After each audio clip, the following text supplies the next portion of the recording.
Bush, like he read a book that he read that said like what would happen to a country or to the world if a pandemic hit.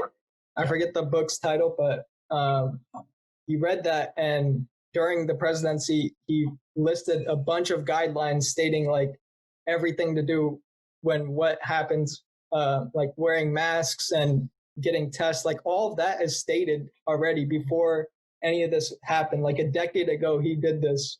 And on that note, I mean, Obama left Trump a full playbook as to what to do. That's what it was. Like he did that first, like Bush did that first, and then Obama also did it, so that he had all of this stuff that to look for, like basically like the outline of what to do. And how much of that did he follow? None of it. I think that's pretty telling. Yeah. So it's like basically what it comes down to this. Do you follow people that are experts in this field and who were prepared for a pandemic and told you that this is going to happen at some point? Or do you believe the guy that's about to lose a presidential election and is constantly involved in scandals, but is swayed by other countries and his investments in other countries? Like, dude, but I think it's an inevitable thing if like Biden does become president. Like markets, at least for the first like quarter of 2021, are taking a hit. Like that's all financial analysis. Like, and it's not even like anything that he's done. It's just like the mental morale of like when people hear Trump, they think economy, and like that sociological like factor of like him not getting reelected. Just like, and because of the fact that like we just had such a like in March a big, you know, bear market for like a short period of time, which was, you know, historically a very drastic, like in such a short period of time to get such a downward trend, that the concern is that if another trend of a similar nature were to come about, that it's going to be so much drastically worse.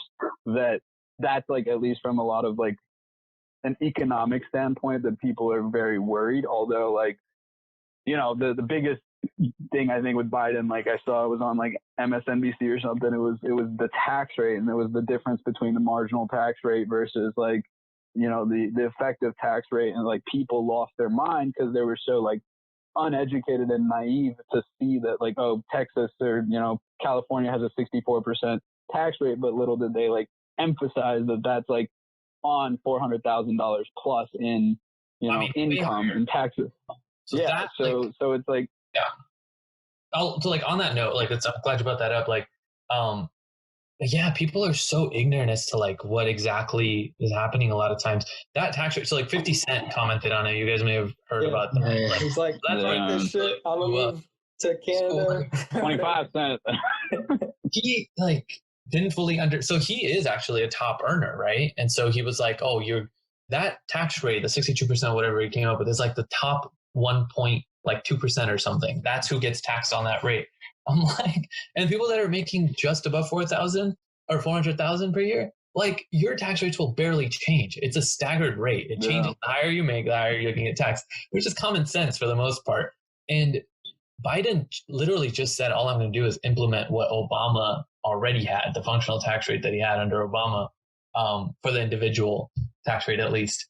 And I'm just like again, so like you said earlier, I think it depends on how it's spun, like in the news and how you read it. People are really easily swayed. And on that topic, like, have you guys watched that documentary Rohan and I were talking about a little while ago on Netflix about what type of news you get kind of gets recirculated to you over and over again? Called the social network or whatever. The dilemma. Social dilemma.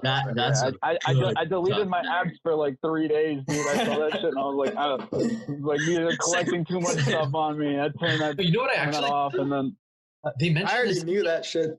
Some of it, like before Did you turn off your notifications? Like I certainly did. Yeah. So I thought that was a great suggestion, because I'm like, it kind of leads you into a rabbit hole, right? Yeah. I'd rather go into the news. Like I'm subscribed to like a couple of news outlets that I get emails in the morning, and I'll check that out. But when you click on like a specific tweet or something, for example, now it leads you down to this barrel hole of like, this particular thing is true, and it'll convince you that it's true, which I would recommend. Turn off. That is what those apps were created for. It's literally to get you as addicted as possible, and it suggests to you what you like the most. Like it keeps on suggesting you everything that you like, so you never see the other side. Like which is why I think it's so important to have discussions with people, right? Like I think this is good. Like everyone, I think us three are in California, so we kind of have similar like values and similar thoughts. But like Neil grew up in a completely different part of the country. Raj is in a different part of the country. I think it's good. Like Chirag would be in a different part of the country now, who's our other cousin for people that do not know. But like I think getting all these people together to have like a constructive. Yeah, dude, we should have thrown them on this call too, because I feel like they go very different. I thought Raj was gonna be on this. What happened?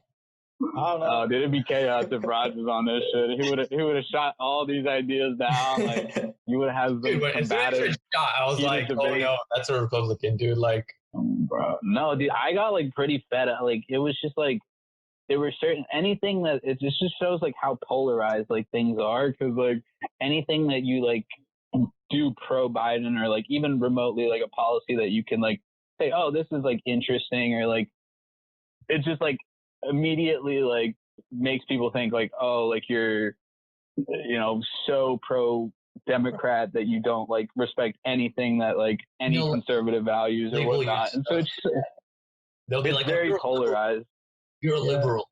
And then same thing on the other, like I consider myself a centrist, you know, like I really don't say, I think all of us are centrists when you really think about it and really have proper conversations. But well, dude, we're all W-2 employees. That's the big thing, man. I was looking into this and I was like, yo, who gets the biggest benefit? And like the people voting for Trump are, you know, at least from the business standpoint, there's way more value add as a business owner under the Trump administration, like the write-offs from the tax perspective to depreciation to like all these things. And it's just like, basically that's like, you know, the common man ends up paying way more in the share of taxes on that rate because you're